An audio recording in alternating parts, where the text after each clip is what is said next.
the BBC School News Report here at the Deepings School with me, Ria. And me, Izzy. The top stories today. A landslide hit Seattle and the world's smallest object has been found in the solar system. First over to Eleanor to give us the top story of today. Hello, I'm Elena Skelby and today I'll be reporting on the landslide in Washington.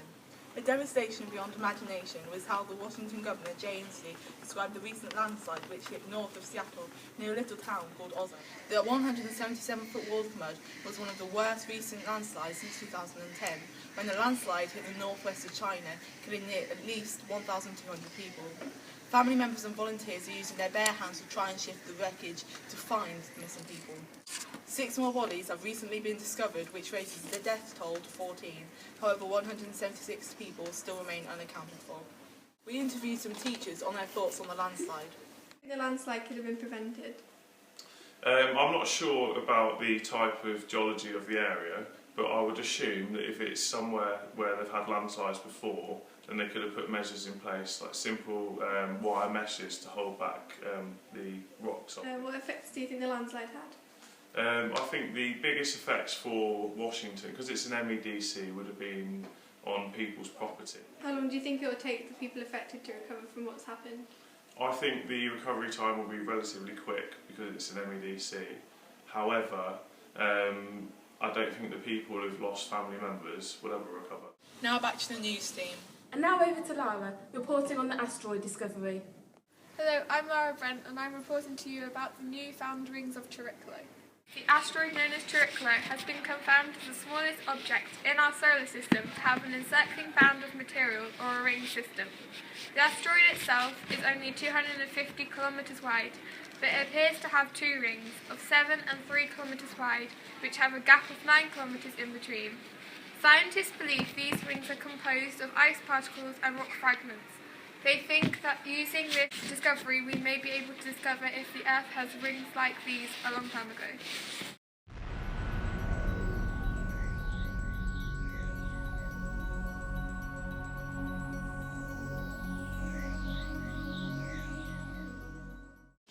Now back to the news team. Now Adam is here to bring us the sports news. Hello and welcome to the BBC Sport. The headline tonight. An exclusive on the 2014 World Cup, including concerns over stadium safety and the welfare of fans and players. We will also explore the maintenance of the stadiums after the World Cup. According to Sepp Blatter, president of FIFA, no country has ever been this far behind in preparation for a World Cup in its near 40 years at FIFA. At first, he ignored the lack of preparation until his patience snapped. And with only 145 days until the event began, only 6 of the scheduled 12 stadiums were complete. Several people have died in the rush to complete the stadiums. Now we go to our special interview with Jack and Mr. Marples. Hello, I'm here with Mr. Marples, a football enthusiast. So, Mr. Marples, what do you think about the preparations for the World Cup? Well, on the one hand, I think that there's room for concern. I mean, obviously stadiums are being reported not quite finished and they need to be ready for May. On the other hand, in terms of these events, there's always this rush and concern about whether stadiums will be ready, and 9 times out of 10, they're all ready on the opening day. Yeah. And does anything concern you about the apparent disregard towards health and safety, considering the magnitude of the event? Quite a lot, yeah. I mean, we saw in the Confederations Cup that there were street riots and protests. We're led to believe that the Brazilian government is trying to try and keep these under control, but there's still a worry there. And also, notwithstanding the horrific stories about workers being killed in the constructions of these stadiums and the exploitation of labour that's been led up to in constructing these stadiums, I think there are big grounds for cause and concern which do worry me quite a lot. Thank you. And back to Adam in the studio. Breaking news is just coming in. The Mayor of Porto Alegre has declared that they need more finances by the end of the week to finish the stadium. Matches at the stadium include Argentina, France and Holland. And if the vote hasn't taken place by the end of the week, the stadium could be incomplete for the World Cup and the match is disrupted. Back to you in the studio.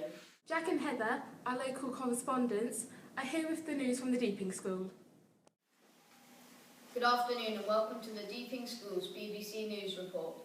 In today's news, we'll be discussing the successful fundraising that took place from the 17th to the 21st of March within our school.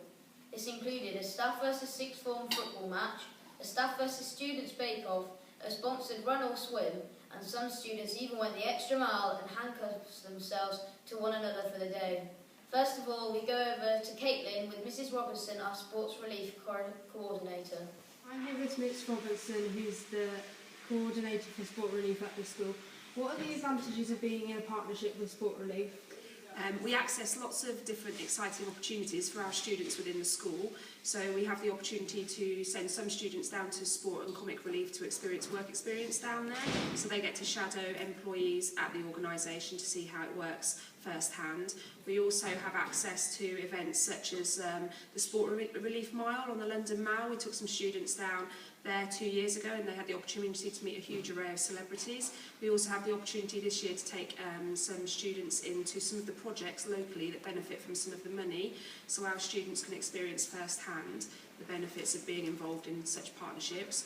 But obviously, because we have those sorts of opportunities available to us, plus many more, we are then in a position that's very privileged and we have to therefore give back as well. And one of the biggest ways that we can give back to the organisation is through raising money for the charities and the causes that they support. Do you know how much money we've raised over the past few years?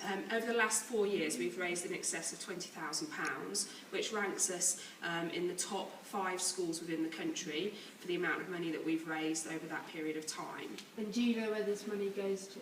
Well, it depends whether it's a sport relief campaign or a comic relief campaign. If it's a sport relief campaign, 50% of the money goes to this country and 50% goes abroad, whereas for comic relief, the balance isn't quite the same for that. We can't say specifically which charities or which organisations our money goes to. Okay, thank you very much for your time and back to the studio. Thank you. Thank you, Heather. That was a very interesting insight to how our school helps sport relief. Now over to Louise, who's with Mrs Benbow, our head of catering. Here with me we have Miss Benbow. How did you contribute to the sport relief cause? We had a staff versus student bake-off where we were raising money at break time and lunchtime all of last week. How many participated? We had 70 members of staff and students making a variety of different cakes. We had sausage rolls, so not your average cake obviously. We had biscuits, we had Rocky Road, we had caramel shortbread, we had carrot cakes, Victoria sponge, multi-layered, colourful creations with Skittles in the middle, lots of fantastic cakes. And who won? We had a Year 8 girl who won with her multi-layered, rainbow-coloured cake when you cut into it that was covered in fondant icing, had some rainbow sweets over the top and was covered in Skittles. So she was our female winner from Year 8 for students, and we had a member of staff, it was Mr Smith with his caramel shortbread, so it's shortbread, caramel and chocolate with crunchy sprinkled on top. Very delicious. How much money did you raise? We raised £296 at 65 pence. Thank you. Now over to our head of PSHE. I understand we've been learning about where the money goes from comic relief. Why do you think this is an important part of the curriculum in PSHE? I think it's very important that pupils find out where the money goes. They take responsibility. It makes it more real. They've had fun raising the money, but they now need to see that it goes to serious projects, and it's important that they understand that some of those projects might be local, help people in the UK as well as in Africa. Thank you. Back to the studio. Thank you to everyone who contributed to the Deepings School Sport Relief campaign. And thank you for watching. And finally, the rhyming weather with our broadcaster Trevor. Just for those who weren't aware, there is weather everywhere. A weather front comes from the south on a course to, there, Plymouth. The blue stuff here, that's called rain. It doesn't just fall on the plain. The green spot there, it's extra soggy. In fact, it's raining cats and doggies. Travelling north, it gets more cold. It won't help if you're bold. And finally, in case you didn't know, the white stuff there, that's called snow. Thanks for listening. Your rhyming weather with me, Trevor. Thank you for joining us at the Deepings School for the BBC School News Reports, and goodbye.